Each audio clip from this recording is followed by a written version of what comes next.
4 different approaches to awakening. I've seen all of these work, and I've seen them work many times.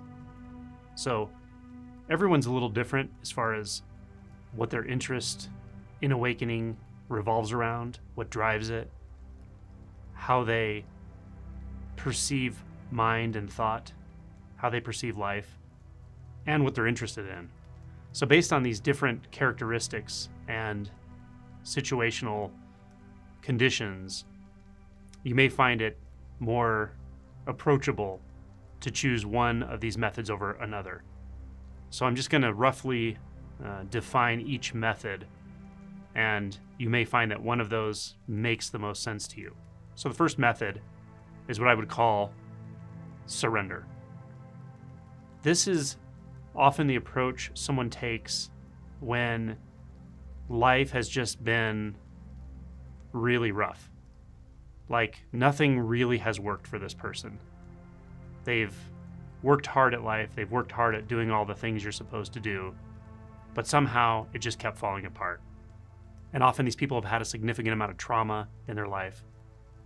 And so the quote unquote decision to just let go completely into where your instinct wants to take you is not a hard one. Because what are you really letting go of? You're just letting go of a lot of struggle, a lot of pain. Now, there is some overlap between all these methods, but for some people, this one is very prominent. And people I encounter who are sort of set up for this, often all they really need to hear is that it's okay. It's okay to let go. It's okay to turn your attention to that intuition that's been calling you the whole time. That's been trying to help you completely unbind from the narrative that feels like your life. It can be a sort of scary place, but at the same time it feels very familiar. It feels right. And often just telling a person who's set up for this that it's okay. Just face that unknown that's been calling you the whole time and let go is mostly what's required. They don't need a technique. They don't need an inquiry often. They don't think in terms of spirituality often or certain spiritual practices or groups. They just instinctually know where to go. And sometimes it's just a matter of saying it's okay. You can go there. You can just really let go into that. So that's the first method. Now, before I move on, I will say that first method has a feel to it. Feels like really dropping out of the known. A tremendous release. And that does come into play with all of the other methods, or usually does to various degrees. So there's a lot of overlap, but often that comes late. So just know that there is overlap here, and this first method, this method of just completely letting go, it may not be accessible right away, but sometimes with some practice or with some other type of inquiry, all of a sudden you feel that. You know where to go instinctually, beyond mind, beyond thoughts, beyond any narratives. And then that will come into play. So method number 2. Method number 2 is self-inquiry. Self-inquiry as taught by Ramana Maharishi and others. It's simply becoming curious about who you are, what you are, or even where you are, but not in a conceptual way. So the method is simple, and I have many videos on it, and there are other resources, including Ramana's book, which is very short, called Who Am I? But you can simply notice a thought and ask yourself, to whom does that thought refer? Or for whom did that thought arise? Or even to whom did that thought occur? Did that thought occur? Meaning, who just became aware of that thought? And just look there. And if the mind gets quiet, that's a good thing. But if another thought arises saying, well, I did. I had that thought. I became aware of that thought. Or that thought's about me. It's imperative to recognize that's the next thought. And then you can ask, who am I? If that thought's about me, so be it. But who am I? And then just try to look where it feels like you are. or try to rest where it feels like you are. Rest back in the sense of the one who's aware, who's curious, to whom all these thoughts seem to point back to. Where? Where is that? Feel into that. Find it. Or just keep asking the question when a thought arises. For whom did this thought arise? To whom did this thought occur? And then look.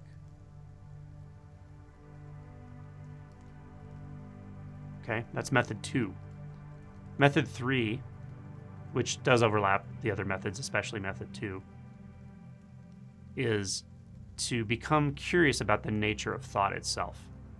This I describe pretty clearly in my book. But just become alert to thoughts. Once you notice one thought is untrue, or one thought is not actually about you, just seeing the randomness of thoughts sometimes, then you can become curious, well, if one thought's not about me, how do I know any of the thoughts are about me? What if no thought has truth value? Meaning it's neither true nor false. It's simply a way that consciousness seems to be bound into a perception in a moment. But we can back out of that. We can notice that's one thought. A thought that says I'm confused. Okay, well, that's a thought. A thought that says I know what's going on here. Well, that's another thought. A thought that says I'm a Buddhist. Well, there's another thought. So we just notice thought after thought. And the more we notice the thoughts, the more we start to feel instinctually that we are not those thoughts, clearly. But we don't have to conclude that. We don't have to conclude anything about I. Some people don't have a strong sense of I, such that self-inquiry is not that interesting.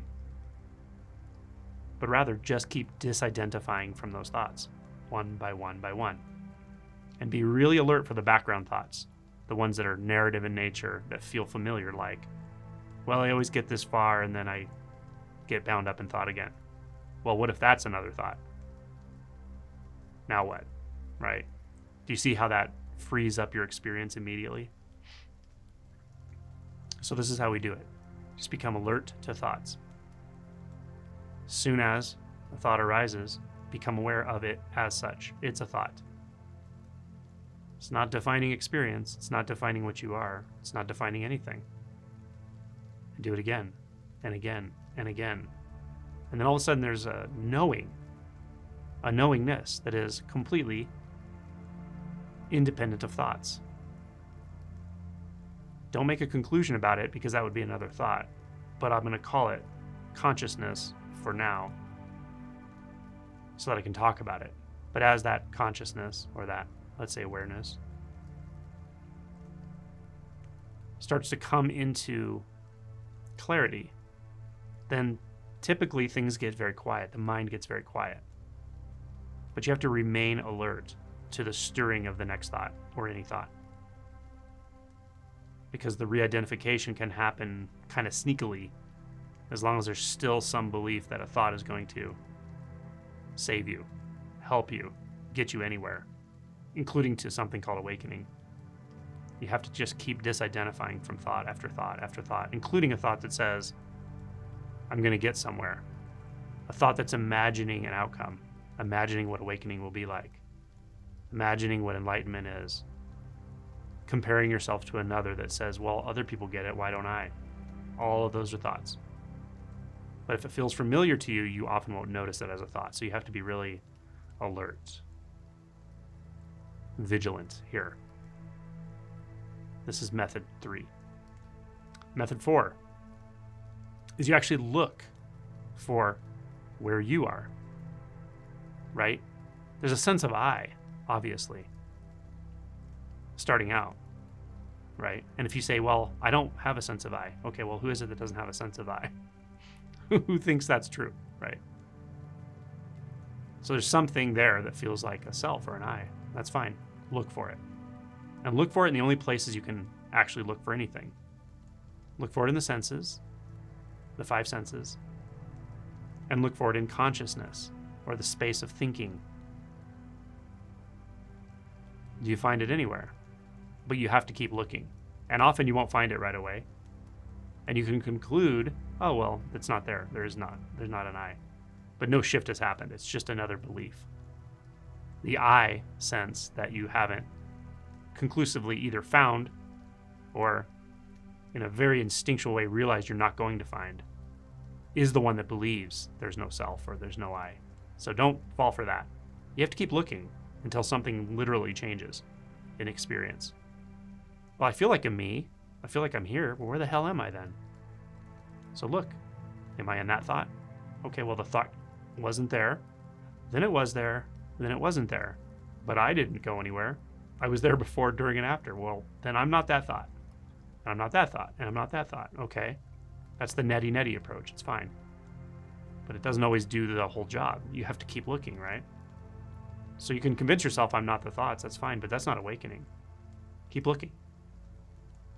Okay, do I find an I in the sound? Do I find a self in the sound?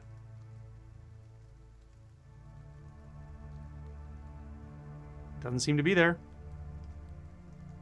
How about in the sensations? Right? That's it. You look for the self. Where am I? That's number 4. And I'm going to give you a bonus, number 5. Number 5 is a sort of one-pointed approach. And again, all of these can overlap in various ways. Maybe I'll make a video about how they overlapped for me, but the one-pointed approach is becoming so singular in your focus that the mind just goes absolutely quiet. And an example of this is the koan mu in Zen. What is mu? You're told a story about it. I won't even tell the story because the story doesn't matter. It has nothing to do with it. And then after the story, the question is, well, then what is mu? And you usually know, maybe traditionally they didn't know, and they'd have to sort this out by asking the Zen teacher again and again. But sooner or later they realize it's not conceptual at all. There's no conceptual answer. But nowadays, I think you're pretty much told that from the beginning. There's not a conceptual answer for what is mu, but there's an answer. There is an answer. And you might even be told that that answer is Kensho. Without a shift in identity, without awakening, without Kensho, it's not answered. So the combination of the drive to know that there could actually be an answer to this, and knowing it's definitely not conceptual, I can't think my way into this, fueled by that suffering, right? That massive suffering. This is a perfect combination to wake up. But you have to become one-pointed till there's just mu. There's only mu. There's no one contemplating mu anymore. You become completely one with it till there's just mu. And you have to stay there. Not move away from it at all. Not 1 millimeter. Just mu. That's a good place to be. That's the one-pointed approach. So there you go. 5 ways to wake up. Let me know which ones worked for you.